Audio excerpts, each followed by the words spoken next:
जय हिंद दोस्तों। आज मैं आपको पीरू सिंह शेखावत जी की कहानी सुनाऊंगा।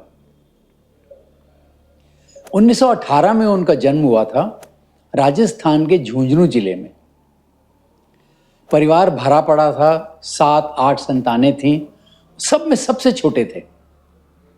सबसे छोटे मतलब शरारती, सबसे छोटे मतलब खेलकूद बहुत पसंद है, सबसे छोटे मतलब पढ़ाई में बिल्कुल भी सीरियस नहीं थे। पर उनको फौज में जाना बहुत अच्छा लगता था। उन्होंने काफी दफा ट्राई किया, नहीं लगा क्योंकि उनकी उम्र नहीं थी।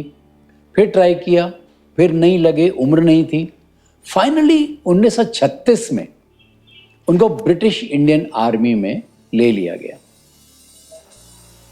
ब्रिटिश इंडियन आर्मी में उनको जहां जहां भेजा, अच्छी परफॉर्मेंस करी, उनकी पदोन्नति होती गई।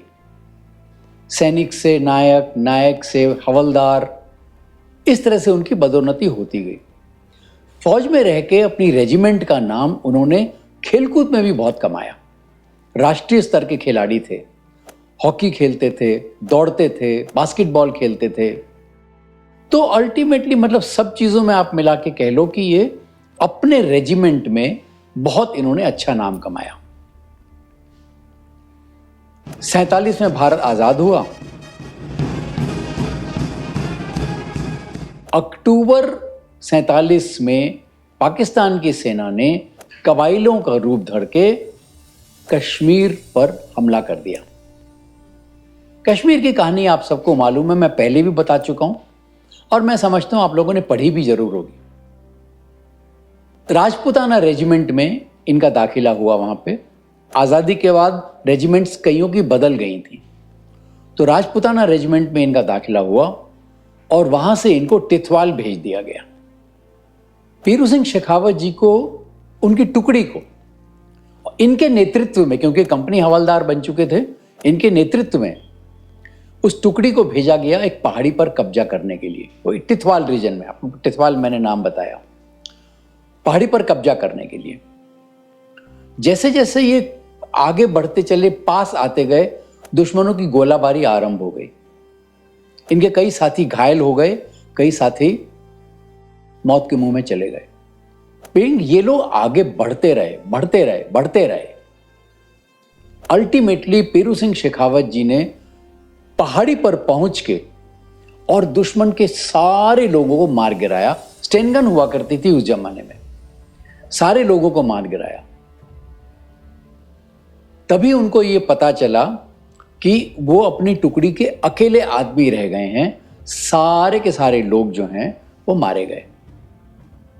एक बार तो ये कंफ्यूज हो गए। उसके बाद इन्होंने फिर आगे बढ़ना शुरू किया। सारी चौकी जो दुश्मन की थी उसको डिस्ट्रॉय कर दिया, बंकरों को डिस्ट्रॉय कर दिया। परंतु कहीं ना कहीं शायद कोई एक आध व्यक्ति बच गया था। उसने हथगोला फेंका। हथगोला फेंका तो इनको लगा, जोर से घायल हो गए, परंतु रुके नहीं। ये हमारे फौजी थे, भारतीय फौजी, रुके नहीं, बढ़ते चले गए। और जो भी 1-2 फौजी और बचे थे पाकिस्तान के, उन सबको मार गिराया। परंतु दोस्तों, आखिरी में इतने घायल हो गए थे कि इन्होंने वीर गति प्राप्त करी। दोस्तों, इनके शौर्य के लिए, इनकी शूरता के लिए, इनकी वीरता के लिए और इन्होंने जो फाइनली अचीव किया, उसके लिए भारत ने इनको परम वीर चक्र से सम्मानित किया। परम वीर चक्र तो मिला, पर भारत ने एक फौजी खो दिया। तो दोस्तों, ये थी कहानी पीरू सिंह शेखावत जी की। अगले एपिसोड में मैं आपको अगली कहानी सुनाऊंगा, अगले एक और परमवीर चक्र विजेता की। तो दोस्तों, अगर आपको ये वीडियो पसंद आया, ये कहानी पसंद आई, तो लाइक अवश्य कीजिएगा, अपने मित्रों से, परिवारगण से साझा अवश्य कीजिएगा। हम सबको प्रेरणा मिलती है। अगर आपके कोई कमेंट हो जिसमें हमको आपको लगे कि हम फर्दर इंप्रूवमेंट कर सकते हैं, तो वो भी आप प्लीज लिख के भेजिएगा। हमारे लिए वो कमेंट्स बहुत इंपॉर्टेंट होते हैं। यदि आपने सब्सक्राइब नहीं किया हो तो आप मेरी चैनल को सब्सक्राइब अवश्य कर लीजिएगा, जिससे आपको आगे के नोटिफिकेशंस मिलते रहेंगे। जय हिंद दोस्तों।